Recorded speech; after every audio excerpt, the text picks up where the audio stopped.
Who knows Clayton Christensen? Who has read from him? He was the total hot guy in the internet .com bubble. He's a Harvard professor for innovation. He's a fantastic guy, a great charisma, and he published a book called Innovator's Dilemma, which basically explains why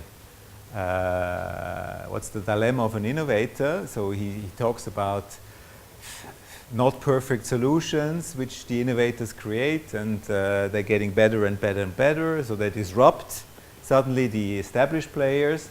And the dilemma was then solved with his next book, which was Innovator's Solution, where he proposed a solution. And one part of this solution, one chapter actually, chapter 3, was all about jobs to be done. So he basically took the concept, which was old, and he put it into innovation. It was before it was in marketing, consumer goods marketing. He took it into innovation, and he defines the job, which is the most popular definition at the moment: the progress of a user towards a goal or a purpose. So it has two elements. Let's think about this. There is this goal and purpose to achieve. That's the hole in the wall, or that's the painting we put up. And then he talks about the progress of a user. So the progress are kind of the steps to get there. But it's not the activities in its pure sense. It's very close to an activity or to a workflow or to a journey step, but it's in our view a little bit different. And he also says in certain contexts, in certain conditions. So the context also comes in, which we haven't put here. But progress of a user towards a goal or a purpose. That's Christensen. If you Google on the internet job to be done, there are many discussions going on, there are debates going on, and here are some of the quotes.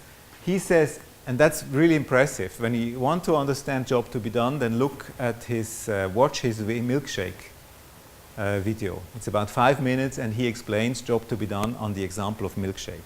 Very impressive, yeah? Regarding all these guys who talk about students, they all take the example of physical products. Yeah. And this is another point that there are few people who are talking about the use of student in software industry. It's actually about physical products and this paradigm of physical products. It's kind of weird because As many examples are from physical products, but that's in general the case. Not many are from services examples, but I think the application of job to be done in services and in software is even bigger. There is a whole movement which is called service logic. I don't know if you know this. Service logic turns product and service upside down. It says every product provides a service. And that's the first quote from Christensen. A product, he says, people hire a product. They don't buy a product, they don't use a product, they hire a product to get a job done. And then when something better comes along, they fire the product. So this works for investment, for example, Caterpillar trucks. They don't own. They hire the truck, and as long as it's good, and then they throw it away if something else is coming along. So a product delivers a service. And the software is the same. A software delivers a service to get a job done. So why do you want to, what's the services that you provide with the software? Okay, you take Microsoft. What's the service of Excel? What job does it fulfill? So that's an interesting question. So hire a product and then fire it when you don't want it anymore, when something better is coming along. Job is a way to express a user need, that's Alvig, and provide a frame, a customer-centric frame that's independent of a solution. Here, customer centricity is a buzzword that has come up. Okay, so he has put that in to be on the safe side. But the important sentence in our view is independent of a solution. We call that solution-free. How do you take out the solution? Why is this important? Because if you ask users on a solution level, the user is boxed. He's boxed in the existing solution.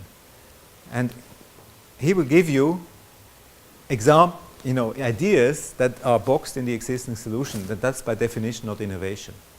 So you have to take the user out of the box, and that's why it has to be solution free. Yeah. Quick question, and maybe you'll touch upon that later. But to me, user stories and the 5 whys are really the same as sort of jobs to be done, as in digging so long until there is really no more to dig to. Yeah. So how do you see those sort of not competing with each other, but sort of being replacements for each other? Well, I don't know the 5 whys so in detail. Why until but we use these techniques. So we ask why. It's called laddering. You go further when we do explorations. We use it. I think the big difference is that we have clearly defined what we look for, and I'll show that. User exploration can be very frustrating for innovation purposes because you don't get any innovative ideas. You do user exploration, prototype testing with users in the agile way. It can be dangerous, can be, it can lead to wrong results because users are human beings, and human beings don't like things that are new, that they don't know, and then they kill it.